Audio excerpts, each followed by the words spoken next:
الرحمن الرحيم الحمد لله وكفى وسلام على عباده الذين اصطفى وعلى آله وأصحابه المجتبى أما بعد فأعوذ بالله من الشيطان الرجيم بسم الله الرحمن الرحيم فإن آمنوا بمثل ما آمنتم به فقد اهتدوا وإن تولوا فإنما هم في شقاق فسيكفيكهم الله وهو السميع العليم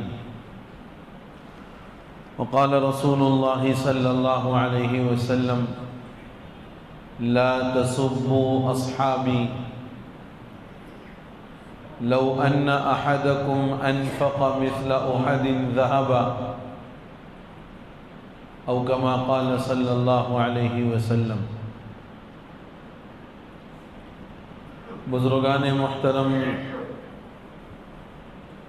قابل احترام عزیز بزرگوں، نوجوان بھائیوں،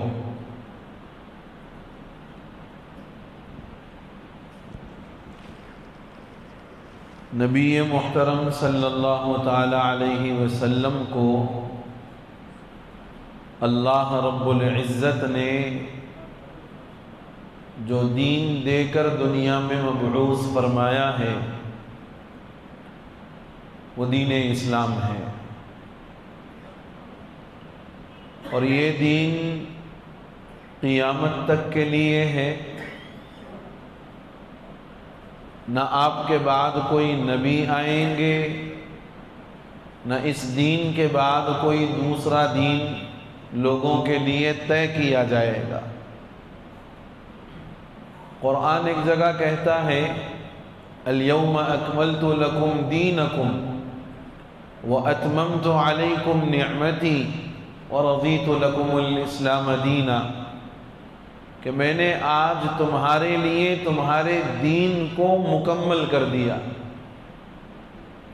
اور تم پر اپنی نعمت پوری کر دی، یعنی جو نعمت میں تم پر کرنا چاہ رہا تھا، جس نعمت سے میں تم کو سرفراز کرنا چاہ رہا تھا، وہ نعمت دین اسلام کی ہے، میں نے وہ نعمت تم پر پوری کر دی، اور صبح قیامت تک کے لیے میں نے مذہب اسلام کو بطور دین کے تمہارے لیے پسند کیا۔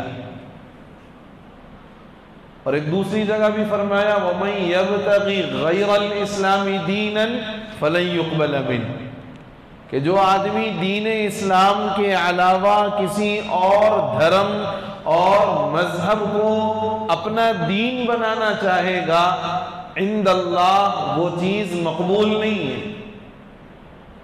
دین تو بہرحال اسلام ہے، قیامت تک کے لیے ہے، اور جو انسان اس دین کو باقی رکھتے ہوئے اس دنیا سے گزرے گا اور اپنے ساتھ اپنے اس ایمان کو بچا کر لے جائے گا، اللہ یہ فرماتے ہیں میں اس بندے کو اس دنیا سے 70 گنا بڑی جنت عطا کروں گا، 70 گنا بڑی جنت۔ اب یہ بات آپ بھی جانتے ہیں، تاریخ کا پڑھنے والا بھی جانتا ہے کہ دین جو امت تک پہنچا ہے کس کے واسطے سے پہنچا ہے، کون ذریعہ ہے، کون ہے؟ حضور اکرم صلی اللہ علیہ وسلم دین لے کر آئے، لیکن پوری دنیا میں دین پہنچا کس کے ذریعے سے؟ دین پہنچا کس کے واسطے سے؟ جبرائیل حضور تک لے کر آئے۔ بھائی میں دنیا کی بات کر رہا ہوں، مجھ تک، آپ تک، ہمارے باپ دادا تک، ان کے باپ دادا تک، ان کے باپ دادا تک دین کس کے واسطے سے پہنچا؟ صحابہ کے واسطے سے۔ کس کے واسطے سے؟ صحابہ کے واسطے سے۔ اتنی بات تو ہمیں معلوم ہونی چاہیے میرے بزرگوں، اس میں کوئی حیا کی ضرورت نہیں۔ کوئی شرمانے کی بات نہیں۔ انسان کے لیے علم سیکھنا ماں کی گود سے قبر کے گڑھے تک ہے۔ جب کبھی کوئی نئی بات یا ہمارے معلومات میں کوئی اضافہ ہو جائے، اللہ کا شکر ادا کریں کہ اے اللہ آپ کی توفیق سے، آپ کے فضل سے میرے علم میں اضافہ ہوا۔ تو دین امت تک کس کے واسطے سے پہنچا؟ صحابہ کے۔ دیکھو وہ بات آپ کو یاد ہوگی، نبی مکرم صلی اللہ علیہ وسلم نے سن 10 ہجری میں حجۃ الوداع فرمایا، آخری حج حضور کا، اور 1.25 لاکھ سے زیادہ صحابہ کا مجمع ہے، اور آپ نے میدان عرفات میں چند باتیں ارشاد فرمائی، چند نصیحتیں فرمائی۔ ان نصیحتوں میں ایک اہم ترین نصیحت تھی، بلغوا عنی ولو آیہ، رب مبلغ اوعى من سامعی۔ حضور نے یہ نصیحت بھی فرمائی، جو کچھ تم نے مجھ سے سیکھا ہے، جو کچھ تم نے مجھ سے سیکھا ہے، اس کو آگے فارورڈ کرو، آگے بڑھاؤ، چاہے ایک بات کیوں نہ تم نے مجھ سے معلوم کی ہو، تم نے مجھ سے صرف ایک بات سیکھی ہو، تمہاری ذمہ داری ہے اس کو آگے فارورڈ کرنا، آگے بڑھانا۔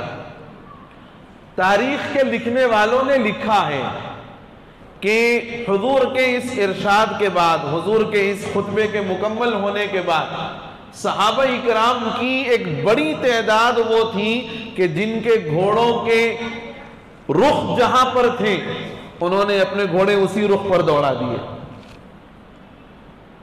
یہ نہیں کہ گھر گئے ہوں، بیوی بچوں سے ملاقات کی ہو، ان سے رخصتی لی ہو، ان سے اجازت مانگی ہو، نہیں، جس رخ پر ان کے گھوڑے تھے اسی رخ پر انہوں نے چلا دیے۔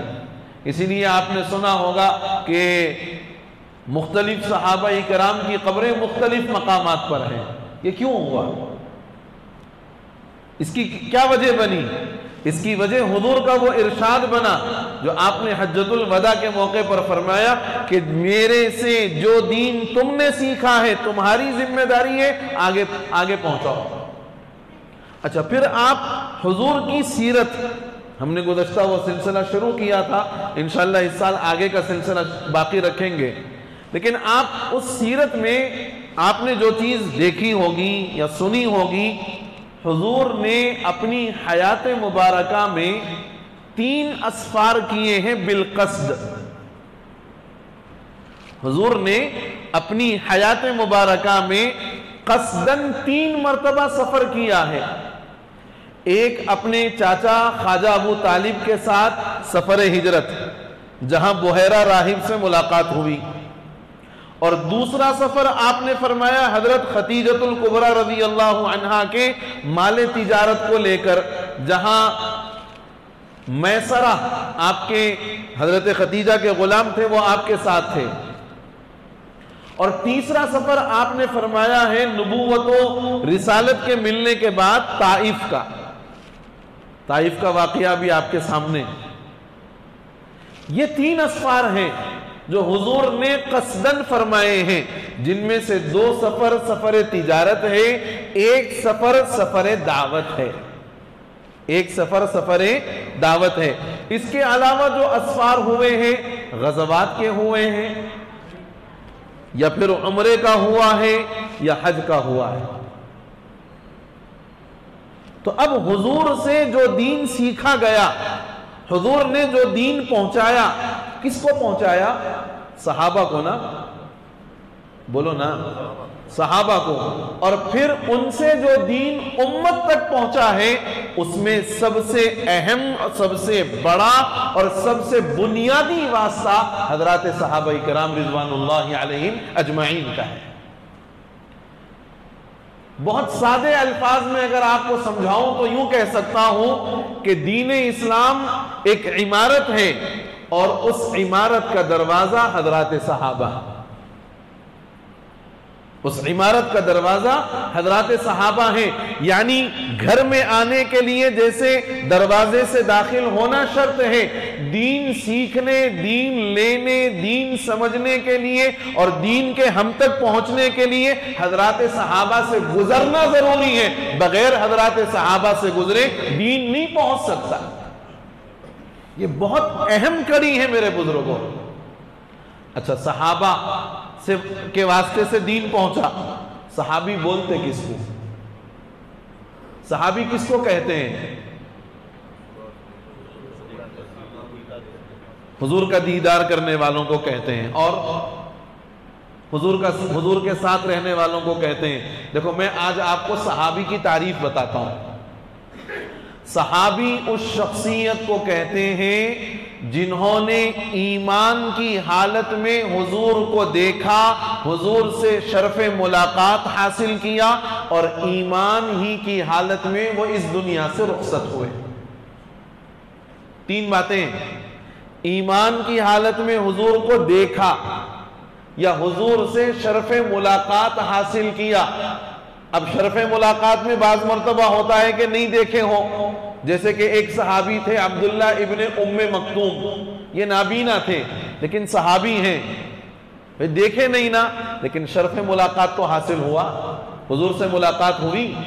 تو صحابی وہ شخصیت جنہوں نے حضور کو ایمان کی حالت میں دیکھا یا ایمان کی حالت میں آپ سے ملاقات کی اور ایمان ہی کی حالت میں اس دنیا سے رخصت ہوئے ہوں، ان کو صحابی کہتے ہیں. ان کو صحابی کہتے ہیں. صحابہ اکرام اللہ کے رسول صلی اللہ علیہ وسلم کے لیے اللہ کی جانب سے منتخب کردہ ساتھی تھے. اللہ نے ان کو منتخب کیا تھا، چنا تھا اللہ نے. اور دنیا کا سب سے بڑا ولی، سب سے بڑا عالم، سب سے بڑا قطب اور ابدال اپنی کوشش اور اپنی محنت سے صحابی نہیں بن سکتا. صحابی نہیں بن سکتا. صحابی ہونے کے لیے اللہ کی طرف سے اجتبائیت ضروری ہے، منتخب کرنا. یہ سلیکٹڈ بندے تھے اللہ کی طرف سے جو حضور کی صحبت کے لیے خود اللہ نے منتخب فرمائے تھے. آپ تصور کر کے دیکھو. میں ایک مثال دوں آپ کو سمجھنے کے لیے کہ یہ اللہ کی طرف سے کیسے سلیکٹڈ تھے. غزوہ تبوک کا موقع ہے اور گرمی بڑی سخت ہے. مدینے میں کھجوریں پکنے کو تیار ہیں اور صحابہ کے کھیتوں میں، ان کے باغات میں کھجور بالکل پکنے کو تیار ہیں. اب نکالیں گے کھجور تو لے جا کر کے بیچیں گے، گویا ان کا اب تجارتی سیزن ہے. اور ادھر تبوک کے مقام پر جانا ہے، جنگ کرنی ہے. حضور نے اعلان کیا کہ بھائی دیکھو، اس وقت حالات ایسے ہیں کہ اس مقام تک پہنچنے کے لیے سفر خرچ بھی چاہیے، لوگوں کے لیے جو ضروریات ہیں وہ ضروریات کا انتظام بھی کرنا ہے. لہذا ایک کام کرو، چندہ اکٹھا کرو. غزوہ تبوک میں جانا دین کا کام تھا. غزوہ تبوک میں جانا دین کا کام تھا، اور اس دین کے کام کے لیے حضور نے چندے کی اپیل فرمائی. یہاں سے یہ بات ثابت ہوئی کہ دین کا وہ کام جو اجتماعی ہو، اس کام کے لیے اگر کوئی آدمی، کوئی بندہ اپیل یا چندہ کرتا ہے تو غلط نہیں، اس کی یہ دلیل موجود ہے. بہرحال حضور نے اعلان فرمایا. آپ میں اپنے بارے میں سوچیں تھوڑی دیر کے لیے کہ اگر کوئی ایک دین کے کام کے لیے اعلان ہو جائے اس وقت، مثال کے طور پر، نہیں ہوگا اعلان، میں مثال دے رہا ہوں، اعلان ہو جائے تو میں اور آپ کتنا دیں گے اس میں؟ بولو نا. 100 دیں گے، 200 دیں گے، 500 دیں گے، 1000 دیں گے. کوئی اللہ کا لال ہے جس کو اللہ نے خوب دیا ہے، 10,000 دے گا، 50,000 دے گا، لاکھ روپیے تک دے گا. لیکن یہ وہی لاکھ روپیے ہوں گے، وہی 50 ہوں گے جو اس کی اپنی ضروریات سے زائد ہوں گے، جو اس کے اپنے ضروریات سے، چاہے وہ کتنا ہی بڑا مالدار کیوں نہ ہو، لیکن وہ جو کچھ دے گا اپنی ضروریات سے زائد جو مال ہوگا وہی دے گا، ہے نا؟ غزوہ تبوک میں اعلان فرمایا اللہ کے رسول علیہ السلام نے کہ تبوک جانا ہے، چندہ جمع کرو۔ حضرت عمر گئے اپنے گھر اور بڑی خوشی میں گئے اور یہ سوچ کر کے گئے کہ آج میں نیکیوں میں ابو بکر کو اپنے سے پیچھے کر دوں گا، میں آگے بڑھ جاؤں گا ابو بکر سے، میں ابو بکر سے آگے بڑھ جاؤں گا۔ اپنے گھر گئے، جتنا ساز و سامان تھا، جتنا مال و دولت تھا، 2 الگ الگ حصوں میں کیا، آدھا گھر کے لیے رکھا اور آدھا حضور کی خدمت میں لا کر کے پیش کر دیا۔ اچھا، حضور جانتے ہیں کہ کیا جذبے کے ساتھ عمر آئے ہیں اور ان کے دل میں کیا چل رہا ہے۔ حضور کو اس بات کا احساس ہو گیا۔ اس کے بعد حضرت ابو بکر آئے، حضرت ابو بکر آئے، حضرت ابو بکر اپنے گھر گئے، پورے گھر میں جھاڑو پھیر دی، جو کچھ تھا وہ سب لے کر کے آ گئے۔ قربان جاؤ ابو بکر کی اس اعانت پر اور اس مدد پر، جسم پر جو جوڑا تھا اس جوڑے کو بھی اتار دیا اور وہ جوڑا بھی لا کر کے پیش کر دیا اور ایک ٹانٹ اپنے بدن پر ڈال دیا اور کیکر کے جو کانٹے آتے ہیں وہ کانٹوں سے اپنے بدن کو چھپانے کے واسطے اس کو گویا یوں سمجھو وہ گنڈی کی طرح استعمال کیا۔ تو اللہ کے رسول علیہ السلام کی خدمت میں ابو بکر آئے تو حضرت عمر یہ سوچنے لگے کہ حضور یہ سوال کریں گے کہ کتنا لائے ہو، حضور یہ سوال کریں گے کتنا لائے ہو، کوانٹیٹی کیا ہے، یہ سوال کریں گے حضور۔ حضرت عمر یہ سوچنے لگے، لیکن حضور نے سوال بدل ڈالا، سوال بدل دیا۔ حضور نے پوچھا عمر کیا لے کر آئے ہو، کتنا لے کر آئے ہو نہیں کہا، کیا لے کر آئے ہو۔ حضرت عمر سمجھ گئے کہ میں ساری زندگی کوشش کروں لیکن ابو بکر سے نیکیوں میں کبھی آگے نہیں بڑھ سکتا۔ حضرت عمر نے فرمایا کہ یا رسول اللہ سامان کے 2 حصے کر دیے، ایک گھر والوں کے لیے رکھا، ایک یہاں آپ کی خدمت میں لے کر آیا۔ حضرت ابو بکر سے سوال کیا، حضرت ابو بکر نے جواب دیا یا رسول اللہ گھر میں جو کچھ تھا سب لے کر آیا ہوں اور گھر والوں کو اللہ کے ہاتھ توکل پر چھوڑ کر آیا ہوں، اللہ کے ہاتھ توکل پر چھوڑ کر آیا ہوں۔ حضرت جبریل امین نازل ہوئے اور حضرت ابو بکر کو دیکھا کہ وہ ٹاٹ کا ایک ٹکڑا اپنے بدن پر ڈالے ہوئے، کی کر کے ان کانٹوں سے انہوں نے اس کو سلا ہے، اس کو جوڑ کے رکھا ہے۔ حضرت جبرائیل نازل ہوئے اور اللہ کے رسول علیہ السلام سے فرمایا یا رسول اللہ آپ ابو بکر سے کہنا کہ اللہ نے ان کو سلام بھیجا ہے، اللہ نے ان کو سلام بھیجا ہے۔ حضرت ابو بکر کی ہچکیاں لگ گئیں اور وہ روتے روتے چھوٹے بچے کی طرح بلکنے لگے اور پوچھا یا رسول اللہ اللہ نے میرا نام لیا ہے، یا رسول اللہ اللہ نے میرا نام لیا ہے۔ حضور نے فرمایا جبرائیل کہتے ہیں اللہ نے کہا جاؤ میرے بندے ابو بکر کو میرا سلام کہنا۔ اب غور کر کے دیکھو میرے بزرگوں کہ یہ صحابہ سلیکٹڈ بندے تھے، یہ صحابہ سلیکٹڈ بندے تھے اللہ کی طرف سے، اور ان کا جب بھی تذکرہ کرو ادب کے ساتھ تذکرہ کرو، ان کا جب بھی تذکرہ کرو احترام کے ساتھ تذکرہ کرو، ان کو جب بھی یاد کرو پورے ادب کے ساتھ، پورے وقار کے ساتھ، اس لیے کہ پوری دنیا میں آج تک وہ مخلوق نہیں پیدا ہوئی جو صحابہ اکرام جیسی بن سکے۔ صحابہ کے بارے میں اللہ نے 2 طرفہ رضامندی کا پروانہ عطا فرمایا، ایک ہے آپ مجھ سے راضی ہو جائیں، یہ بڑی اچھی بات ہے بھئی، کام کرنے والے ملازم سے اگر اس کا آقا، اس کا باس راضی ہو جائے تو ملازم خوش ہو جاتا ہے کہ بھئی میرا باس تو مجھ سے خوش ہے۔ اچھا یہ ضروری نہیں ہے کہ ملازم بھی باس سے خوش ہو، ایسا ہوتا ہے نا بھئی، آپ کام کرنے میں بڑے ماہر ہیں، بڑے محنتی ہیں اور بڑا اچھا کام آپ کرتے ہیں اور آپ سے آپ کا باس راضی ہے، لیکن باس کا جو سلوک آپ کے ساتھ ہے وہ آپ کو بھلا نہیں لگتا، تو ہو سکتا ہے کہ آپ اپنے سیٹ اور اپنے باس سے راضی نہ ہو۔ اور اگر دونوں بھی ایک دوسرے سے راضی ہو جائیں یہ 2 طرفہ رضامندی ہے۔ صحابہ وہ واحد جماعت ہے دنیا کے اندر جن کو اللہ رب العزت نے اس دنیا کے اندر رہتے ہوئے یہ پروانہ عطا فرمایا، رضی اللہ عنہم، رضی اللہ عنہم، اللہ ان سے راضی ہو گیا، اللہ ان سے راضی ہو گیا۔ اتنا ہی کافی تھا، اتنا ہی کافی تھا۔ میری آپ کی، دنیا کے ہر مسلمان کی ساری محنتوں کا نچوڑ اور خلاصہ یہ ہے کہ ہمارے کسی ایک عمل سے اللہ راضی ہو جائے۔ یہی ہے نا، سارے مسلمانوں کی پوری زندگی کی عبادات کا، صدقات کا، ہر چیز کا ایک مقصد ہے اخیر میں جا کر کہ اللہ میرے کسی ایک عمل سے راضی ہو جائے۔ لیکن یہاں اللہ نے کیا فرمایا؟ رضی اللہ عنہم، میں راضی ہو گیا ان سے، اور میں صرف اکیلا راضی نہیں ہوا، ورضوا عنہ، وہ بھی مجھ سے راضی ہو گئے، وہ بھی مجھ سے راضی ہو گئے۔ میرے بزرگوں، یہاں بہت بڑا سبق ہے کہ نہ ہجر ہی اچھا نہ وصال اچھا، نہ ہجر ہی اچھا نہ وصال اچھا، خدا جس حال میں رکھے وہی حال اچھا، خدا جس حال میں رکھے وہی حال اچھا۔ آج ہمارا مسئلہ کیا ہے؟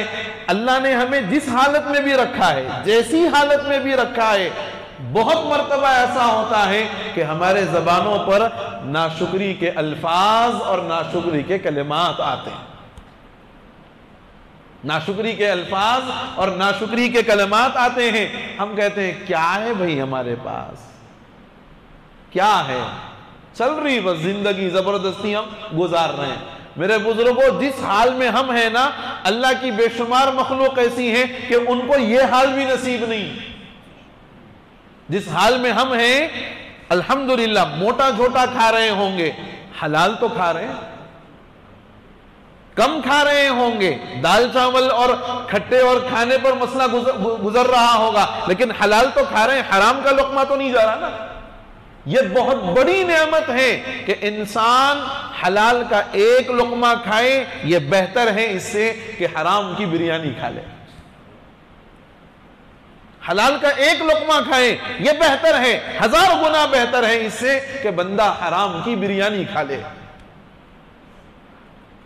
اس بات کو سمجھنے کی بہت ضرورت ہے کہ انسان کے زندگی پر جو اثرات مرتب ہوتے ہیں، انسان کی زندگی پر جو حالات آتے ہیں، ان حالات کے آنے میں اور ان اثرات کے مرتب ہونے میں انسان کی روزی کو بڑا دخل ہے، بڑا دخل۔ آپ قرآن اٹھا کر کے دیکھو ایک مرتبہ، اللہ کے انبیاء جن کے بارے میں اہل السنہ والجماعہ کا یہ عقیدہ ہے کہ یہ معصوم ہیں، قبل النبوہ بھی بعد النبوہ بھی، یہ معصوم ہیں۔ اللہ نے ان کو ہر چیز سے معصوم بنا کر کے بھیجا ہے۔ انبیاء اکرام کے بارے میں اہل السنہ کا یہ عقیدہ ہے، لیکن ان انبیاء کے گروہ کو اللہ نے مخاطب کر کے جو حکم دیا ہے بطور خاص، یا ایھا الرسل کلوا من الطیبات واعملوا صالحا، دو باتوں کا حکم دیا۔ انبیاء کی جماعت حلال کھاؤ، کلوا من الطیبات، کس کو کہہ رہے ہیں؟ ہمیں اور آپ کو نہیں۔ ہم اور آپ کو ہو سکتا ہے کہ کبھی حالات کی وجہ سے پھسل جائیں، ہم اور آپ ہو سکتا ہے کہ کبھی کچھ ایسا مسئلہ آئے تو کوئی تمیز کیے بغیر کچھ آگے پیچھے کر لیں، 19-20 کر لیں، جی۔ لیکن انبیاء کی جماعت جس کے بارے میں یہ عقیدہ ہے کہ یہ بالکل معصوم ہے، اللہ ان کو کہہ رہے ہیں کہ آپ حلال کھائیے اور نیک عمل کریے۔ اس کا مطلب یہ ہے کہ روزی جتنی حلال ہوگی اعمال اتنے اچھے ہوں گے،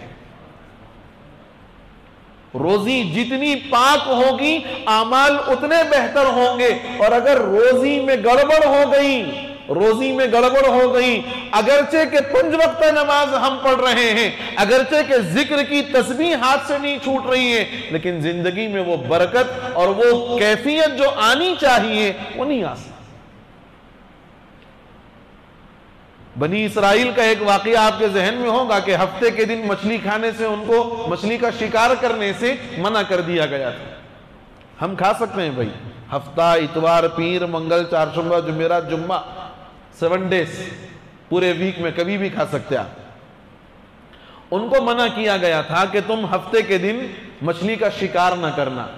تو انہوں نے کیا کیا؟ شکار تو نہیں کیا لیکن کچھ ترکیب بنائی، گڑھے کر دیے آس پاس میں کہ بھئی آ کر کے یہاں گر جائے۔ اور اللہ امتحان لیتے ہیں تو بڑی آزمائش بھی بڑی عجیب ہوتی ہیں۔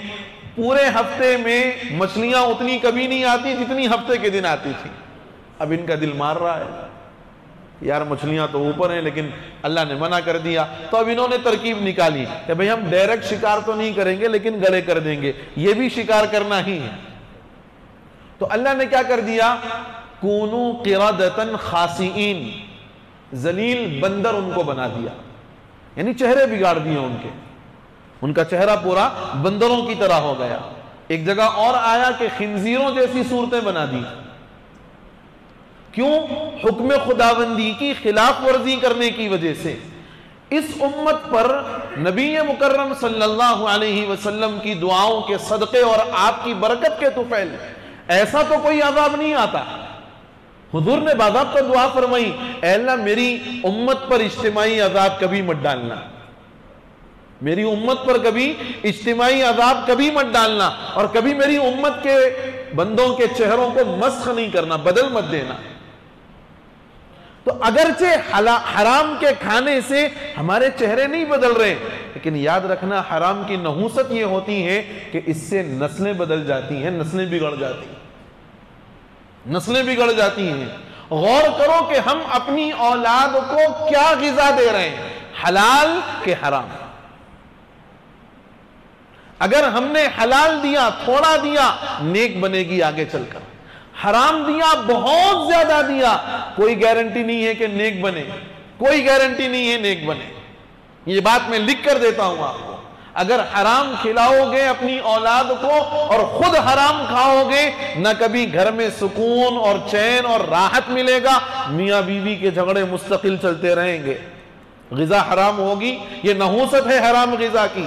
رہن سنٹروں پر بیویوں کا سونا رکھاؤ گے، یہ نحوست ہے اس رہن کی کہ میاں بیوی کی لڑائیاں چلتی رہیں گی، خاندان میں بے عزت ہوتا رہے گا اگر بیوی کا سونا لے گیا اور لے جا کے رہن سنٹر پہ رکھا دیا۔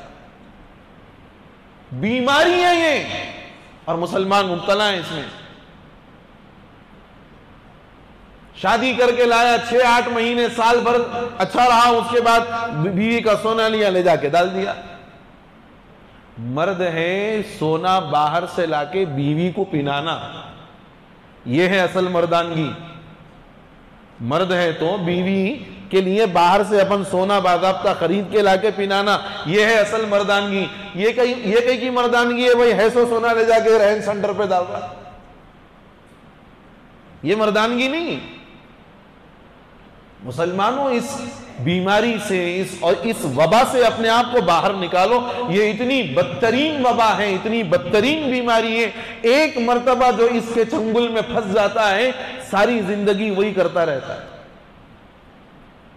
لاکھ روپے میں لے جا کے رہن پہ ڈالا تھا صاحب، نکال کے لایا تو 1,60,000 روپے ہو گئے۔ چیز اپنی، سونا اپنا رکھا، اور اس کو لینے کے لیے گیا تو اس کے ساتھ مزید 60,000 اس کو بن کے آیا۔ وہی 60,000 میں 1 تولہ سونا بیوی کے لیے لے کے آ سکتا تھا۔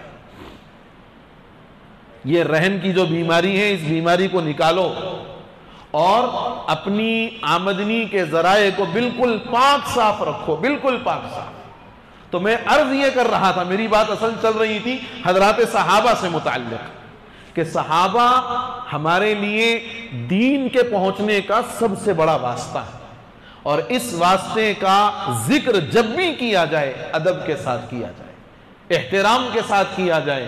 صحابہ اکرام کا جب بھی تذکرہ ہو بڑے ادب کے ساتھ۔ حضرت علی بھی ہمارے لیے اتنے ہی محترم ہیں، اور دیگر صحابہ بھی ہمارے لیے اتنے ہی محترم۔ صحابہ میں فرق مراتب ضرور ہے، بعض کا رتبہ بعض سے بڑا ہے، بعض کا رتبہ بعض سے بڑا ہے، لیکن ادب اور احترام کے زمرے میں اور ان کے ساتھ اچھا سلوک اور اچھا برتاؤ کرنے میں سب کا ادب کرنا ہمارے لیے ضروری، سب کا ادب کرنا ہمارے لیے ضروری ہے۔ حضرات صحابہ کے جو مشاجرات ہیں، ان مشاجرات کے بارے میں ہمیں اور آپ کو کوئی حق نہیں ہے کہ ہم اس بارے میں کوئی ایک لفظ کہہ سکیں، کوئی ایک لفظ ہم کہہ سکیں، مجھے آپ کو بلکہ کسی کو یہ حق نہیں ہے کہ مشاجرات صحابہ کے بارے میں کوئی جملہ کوئی بندہ اپنی زبان سے نکال سکے۔ کیوں؟ اللہ کے رسول علیہ السلام نے فرمایا کہ جب صحابہ کے مشاجرات کا تذکرہ آئے خاموشی اختیار کرو، صحابہ کے تذکرے میں تم خاموشی اختیار کرو، ہمیں حق نہیں۔ اس لیے حضرات صحابہ کا ادب کرنا، ان کا احترام کرنا اور ہر صحابی کے ساتھ اچھے انداز میں ان کا تذکرہ کرنا، ان کا نام لیں تو جب بھی نام لیں رضی اللہ عنہم ورضوا عنہ، یہ نام لیں اور یہ بتائیں کہ یہ وہ حضرات ہیں جن سے اللہ راضی ہو گیا دنیا میں بھی اور آخرت میں بھی، اور یہ بھی اللہ سے راضی ہو گئے، یہ بھی اللہ سے راضی ہو گئے۔ تو صحابہ ہمارے لیے بہت اہم کڑی ہیں دین کے ہم تک پہنچنے کے واسطے۔ اس لیے اہل السنہ والجماعہ کا یہ متفقہ عقیدہ ہے کہ صحابہ کرام واجب الاحترام ہیں، سارے کے سارے عادل ہیں، ہر ایک کا تذکرہ، ہر صحابی کا تذکرہ، حضرت علی کا اور حضرت ابو بکر کا بھی تذکرہ، اور دوسرے اور صحابہ میں جو صحابی بن چکا ہر صحابی واجب الاحترام ہے، ہر ایک کا تذکرہ جب بھی کریں گے خیر کے ساتھ کریں گے، خیر کے ساتھ کریں گے۔ اس لیے صحابہ کے سلسلے میں یہ عقیدہ اپنے ذہنوں میں رکھیں اور اس کو مضبوطی کے ساتھ قائم رکھیں کہ ہر صحابی واجب الاحترام ہے۔ یہ ہمارے لیے دین کی وہ بنیاد ہے کہ یہ ہے تو دین ہم تک پہنچا ہے، اور اگر ان کو ہٹا دیا جائے نعوذ باللہ درمیان سے تو سارے دین کی عمارت مسمار ہو جائے گی۔ اللہ تعالی ہم میں سے ہر ایک کو صحابہ کا عاشق بنائے، صحابہ سے عقیدت اور محبت کرنے والا بنائے، اور صحابہ نے جس طرح حضور کی سنتوں پر عمل کیا ہے ہمیں بھی حضور کی سنتوں پر صحابہ جیسے انداز پر عمل کرنے کی توفیق خیر نصیب فرما دے۔ آمین یا رب العالمین، وآخر دعوانا ان الحمد للہ رب العالمین۔